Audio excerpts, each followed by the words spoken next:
안녕하세요. 올해 가을에 결혼식을 앞두고 있던 예비 신부입니다. 지금은 부부가 되기는커녕 피해자 가족과 피의자 가족이 되어버렸네요. 드라마 같은 제 파혼 이야기를 한번 해보려고 이렇게 사연 보내봤어요. 결혼을 앞두고 있던 남자친구와 저는 대학교에서 선후배 사이로 만났습니다. 늘 듬직하고 자상한 남자친구는 대학 생활 내내 많은 도움을 주었습니다. 특히 넉넉지 못한 가정 형편에 있었던 저는 장학금을 받지 않으면 안 됐기에 많은 시간을 공부에 할애해야만 했었어요.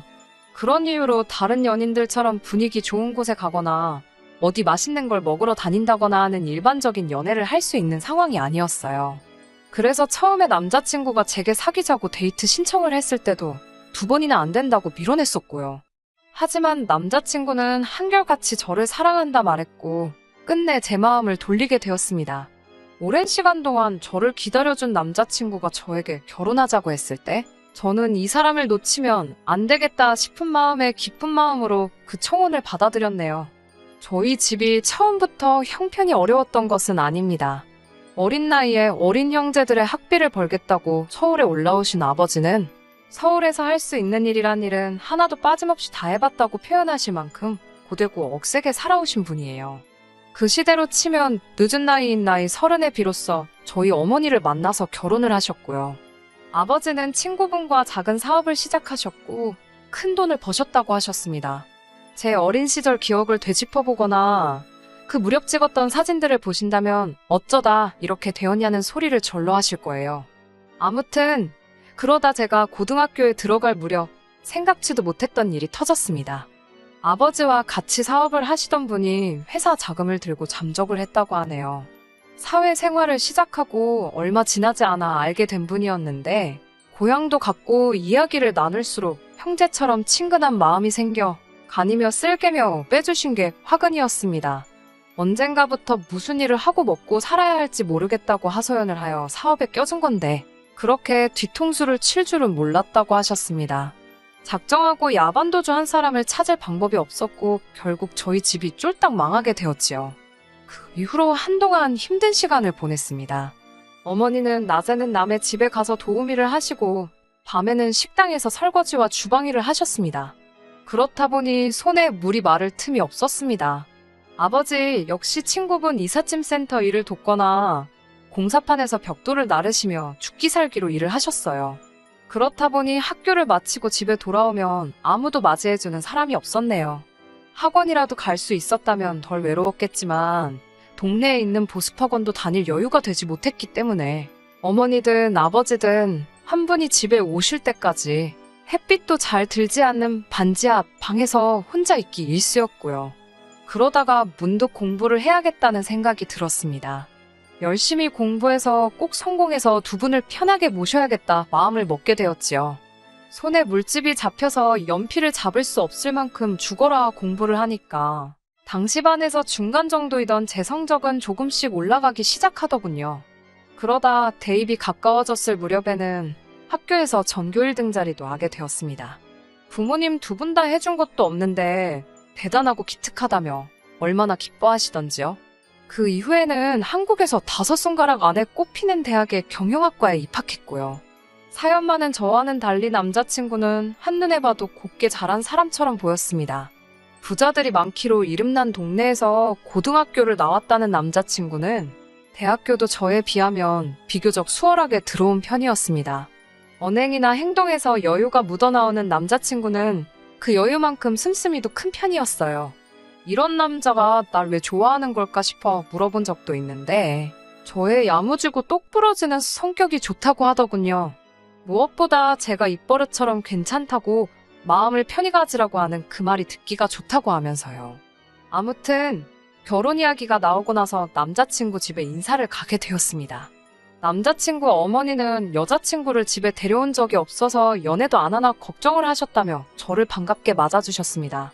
당신은 검소하고 단정한 사람을 좋아한다면서 제가 참 마음에 든다고 하셨어요. 하지만 남자친구가 자리를 비우자 태도가 싹 돌변하시더군요. 뭐랄까 싫은 소리는 안 하시는데 눈빛에 냉기가 돌았다고 할까요. 그러더니 누가 먼저 만나자고 그랬냐 물어보셨고 혹시 당신 아들을 돈 보고 사귀냐고 묻더라고요. 황당하고 어이가 없었던 제가 남자친구가 저를 먼저 따라다니기 시작했다 말씀드렸습니다. 최초에는 제가 남자친구의 데이트 신청을 거절하고 스스로 거리를 두었다는 사실도요. 제 사내는 관심도 없고 애초에 얼마나 되는지도 몰랐다고도요. 솔직하게 말씀을 드렸는데 피식 코웃음을 치시더니 요즘 애들은 당신 때랑 다르게 입에 침도 안 바르고 거짓말을 한다고 하셨습니다. 저는 거짓말이 아니고 진짜니까 남자친구한테 직접 여쭤보시라고 했더니 당신 아들은 눈치도 빠르고 착해서 물어보면 제가 원하는 대로 대답을 할 거라 했습니다. 어이가 없고 황당해서 다시 한마디 하려는데 자리를 비웠던 남자친구가 돌아왔습니다. 그러자 남자친구 어머니는 언제 그런 일이 있었냐는 듯이 저와 이야기를 해볼수록 통통 튀는 매력이 있다며 남자친구에게 제 칭찬을 하시더군요. 이 일을 겪은 뒤 저는 남자친구에게 이별을 통보했습니다. 차마 남자친구 어머니가 이중인격 사이코 같다는 소리는 못하고 그냥 우리는 안 맞는 것 같다고 했습니다. 그런데 한 달 가까운 시간 동안 남자친구는 몇 번이고 전화하고 찾아왔습니다. 가슴이 아팠지만 흔들리면 안 된다는 생각으로 밀어내고 모른 척 했습니다. 이렇게 그대로 헤어질 생각이었으니까요. 그러던 어느 날 밤늦게 귀가하신 아버지께서 우리 집 앞에 사람이 쓰러져 있다며 구급차를 불러야겠다고 하시더군요. 저는 설마 싶은 마음에 나가봤고 거기엔 아니나 다를까 술에 취한 남자친구가 쓰러져 있었습니다. 아버지께서 아는 사람이냐고 물어보시기에 저는 그동안 있었던 일을 솔직히 털어놓았습니다. 저와 사귀던 사람이고 인사까지 갔었다는 이야기를요. 이야기를 다 들으신 아버지께서는 한참을 생각하시더니 그래도 이렇게까지 매달리는 걸 보면 남자친구가 저를 참 좋아하는 것 같다며 한 번 더 기회를 줘보면 어떻겠냐 하셨습니다. 그리고 남자친구 어머니는 한번 직접 만나 뵙고 싶다고 하셨어요. 혹시 오해가 있었을 수도 있지 않냐면서요. 그렇게 남자친구와 저는 다시 시작하게 되었고 이 모든 게 저희 부모님 덕분이라는 걸 알게 된 남자친구는 이미 마치 사위라도 됐냐. 저희 부모님에게 정성과 시간을 쏟으며 참 잘하더라고요. 그리고 얼마 지나지 않아 남자친구의 과거를 알게 되었습니다. 하루는 남자친구가 저희 아버지와 호프집에서 맥주를 마시고 있다고 하더라고요. 제가 집에 언제 가려고 그러냐고 얼른 가라고 하자 자기는 집이 싫답니다. 그게 무슨 소리냐고 물으니 자기 집에는 다 가짜밖에 없대요. 남자친구의 사연은 충격적이었습니다. 어린 시절 친아버지를 잃고 어머니 손에서 자라던 남자친구에게 아버지가 생긴 건 남자친구가 고등학교에 들어가고 얼마 지나지 않아서랍니다. 당시 어머니께선 큰 빚에 시달리고 있었는데 지금의 아버지가 그 빚을 갚아주는 대신 결혼을 하자고 하셨다는 거예요. 문제는 막상 두 분이 결혼을 하시긴 했는데 새아버지께서는 애시당초 어머니만을 좋아하셨을 뿐 남자친구에게는 굉장히 냉랭하셨답니다. 심지어 어머니와 아들 사이인데도 갈라놓지 못해 안달이셨고 행여 남자친구의 어머니가 남자친구를 위해 맛있는 음식이라도 해주는 꼴을 못 보셨대요. 듣자 아닌 남자친구를 아들이 아닌 질투의 대상으로 여기셨던 모양이에요. 문제는 남자친구의 어머니도 혼자 애를 키우며 고군분투하던 그 시절로는 돌아갈 수 없다며 남자친구에게 어떻게든 새아버지 눈에 들도록 노력을 하라 강요했다고 합니다. 남자친구는 자기 때문에 다시 고생하는 건 볼 수 없다는 생각에 억울하고 힘들어도 그냥 버텼다고 하더군요. 저는 그렇게 힘들었으면 독립을 하지 그랬냐고 물으니 잠시 말을 잇지 못하던 남자친구는 용기가 없었다고 했습니다. 그리고 남자친구가 왜 저와의 관계에 그토록 집착을 했는지 이해가 되었고 모성이라고 할까요? 남자친구에게 따뜻한 집과 사랑을 주는 사람이 되고 싶었습니다. 남자친구는 이제 그만 결혼하면 안 되냐고 물었고 저도 더는 미루고 싶지 않았어요. 다시 본격적으로 결혼 이야기가 오가기 시작했습니다. 그리고 그 무렵 저희 부모님에게도 좋은 소식이 들려왔어요. 오래전 아버지의 돈을 들고 잠적한 인간을 잡은 것 같다는 경찰의 연락이었습니다. 게다가 몇 년간 고생하시며 모으신 돈으로 얼마 전 비록 정말 작기는 하지만 건물을 하나 사셨는데 그 건물 앞으로 지하철역이 들어온다는 뉴스가 나오면서 예상치 못하게 큰 이익을 보게 되셨거든요. 저희 부모님은 행운의 여신이 다시 우리 가족을 향해 미소를 짓는 것 같다며 정말로 기뻐하셨습니다. 얼마 후 상견례의 자리가 만들어졌습니다. 서울에서 유명하다는 한정식 집으로 예약을 했어요. 저희 부모님과 제가 먼저 도착을 했고 얼마 지나지 않아 남자친구와 남자친구 부모님이 도착을 했습니다. 그런데 저희 아버지 안색이 좋지 않으셨어요. 어디 불편하시냐고 물으니 그런 건 아니라고 하시는데 평소답지 않으신 모습에 신경이 쓰이더라고요. 곧이어 아버지께서는 남자친구 부모님께 양해를 구하시곤 어머니와 잠시 자리를 비우셨습니다. 무슨 상황인지 알 수 없었던 제 입장에서는 답답한 노릇이었어요. 잠시 저희 부모님이 자리를 비운 사이 남자친구의 아버지께서 부모님은 무슨 일을 하시냐고 물으시더군요. 앞서 말씀드렸다시피 먹고 사시느라 저일 안 해보신 일 없이 다 하시며 살았다고 할 수도 없어난처했지만 결국 솔직히 말씀드렸습니다. 제가 어렸을 때 믿던 분에게 크게 사기를 당해 여러 가지 일을 하시며 살아오셨다고요. 그러자 부모님 두 분 다 좀 귀가 얇으신가 아니면 판단력이 흐리신가 왜 젊어서부터 사기를 당하냐며 웃으시더군요. 황당하고 어처구니가 없어 제가 남자친구를 쳐다보니 남자친구가 미안하다는 제스처를 취하더라고요. 그때 저희 부모님께서 다시 돌아오셨습니다. 남자친구 아버지께서는 저희 아버지에게 생긴 건 안 그렇게 생기셨는데 젊었을 때 좀 맹하셨나 보다고 또 한마디를 하더라고요. 계속되는 막말에 도저히 참을 수 없었던 제가 저희 부모님께 그냥 가자고 했습니다. 역시 이 결혼은 하는 게 아닌 것 같다고 남자친구를 바라보며 말했고요. 그런데 저희 부모님은 괜찮다고 좀만 더 있어보자고 하시더군요. 그러더니 갑자기 남자친구 아버지에게 고향이 어디냐고 물으셨습니다. 남자친구 아버지는 고향을 말씀하시면서 그러고 보니 좀 낯이 익은 것 같은데 혹시 자기랑 어디서 본 적 있냐고 물었습니다.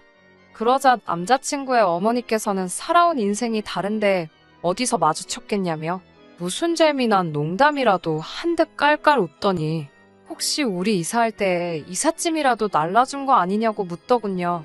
너무 모욕적이고 그 자리에서 아무것도 할 수 없는 제 자신이 너무 싫어서 부모님께 제발 가자고 하는데도 저희 부모님은 조금만 더 있어보자며 웃고 계셨습니다. 그러자 남자친구 부모님은 돈이 그렇게 탐이 나냐며 이런 소리를 듣고도 우리하고 사돈을 맺고 싶냐며 이래서 없는 사람들은 상종을 못한다고 하더군요. 보아하니 남자친구의 새아버지라는 사람은 남자친구가 저를 얼마나 사랑하는지는 관심도 없고 오히려 상처를 주고 싶어 하는 것 같았습니다. 그리고 남자친구의 어머니도 남자친구 말대로 당신 남편인 새아버지의 비위를 맞추기에만 급급한 것 같았고요. 이런 집구석에 결국 남자친구를 혼자 남겨두어야 한다는 사실이 가슴 아팠지만 어쩔 수 없는 선택이었습니다. 그때였습니다. 저희가 상견례를 하고 있던 방 안으로 어떤 남자 둘이 들어오더라고요.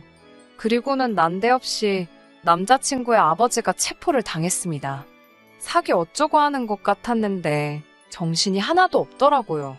저희 아버지께서는 그제서야 남자친구 아버지에게 욕을 하면서 너 이 자식 내 돈 가지고 그간 떵떵거리며 잘 살았냐며 어떻게 나한테 그럴 수가 있냐고 울분을 토해내셨습니다. 그제서야 남자친구의 아버지가 바로 저희 집을 가난의 구렁텅이로 밀어넣은 장본인이라는 걸 알게 되었네요. 속사정을 아는지 모르는진 몰라도 남자친구의 어머니는 뭔가 잘못된 게 분명하다며 악을 쓰고 남자친구는 넋이 나간 사람 같았습니다. 남자친구의 새아버지는 처음엔 그게 무슨 소리냐고 자긴 아무것도 모른다고 소리를 쳐댔지만 곧 순순히 경찰을 따라가더군요. 남자친구의 아버지 때문에 10년 가까운 세월을 고통받고 살았다 생각하니 어떤 용서도 할 수 없었습니다. 비록 남자친구의 친아버지는 아니었지만 솔직히 남자친구를 우리 가족으로 받아들일 수가 없었습니다. 저희 가족이 응당 누리고 살았어야 할 삶은 남자친구의 가족이 누리고 살았다 생각하니 남자친구를 사랑하는 마음과는 별개로 원망스럽고 믿기까지 하더라고요. 저는 남자친구에게 다시 한번 진짜로 이별을 고했습니다. 남자친구는 저와 헤어질 바엔 어머니와 인연을 끊겠다고 했지만 천륜이 그렇게 쉽게 끊어질 수는 없다는 걸 알기에 그럴 것 없다고 했습니다. 남자친구의 어머니가 설령 그 사기꾼과 이혼을 한다고 해도 머리로는 이해를 한다고 해도 마음에서 남자친구를 예전처럼 받아들일 자신이 없었습니다. 비록 시간이 걸리겠지만 남자친구의 아버지와 절대로 합의를 할 생각이 없기 때문에 어찌됐건 법적인 책임은 피할 수 없을 거라고 믿어요. 명색이 제가 직업이 기자인데 다시 미꾸라지 빠져나가듯 두진 않을 겁니다. 쉽게 포기하지 않고 부모님의 서름을 꼭 풀어드릴 생각이에요. 지금도 저희 아버지는 이 일로 제가 큰 상처를 받진 않았는지 걱정하십니다. 하지만 제게 부모님보다 소중한 사람은 없어요. 그렇기에 괜찮고 앞으로도 잘 살 수 있을 거라 믿습니다. 이렇게 털어놓으니 속이 후련하네요. 법적인 처벌까지 받고 나면 후기 들려드리러 또 오겠습니다. 끝까지 들어주셔서 감사합니다. 오늘의 사연은 여기까지입니다. 구독과 좋아요, 알람 설정 부탁드리고 더 좋은 사연으로 다시 찾아뵙겠습니다. 감사합니다.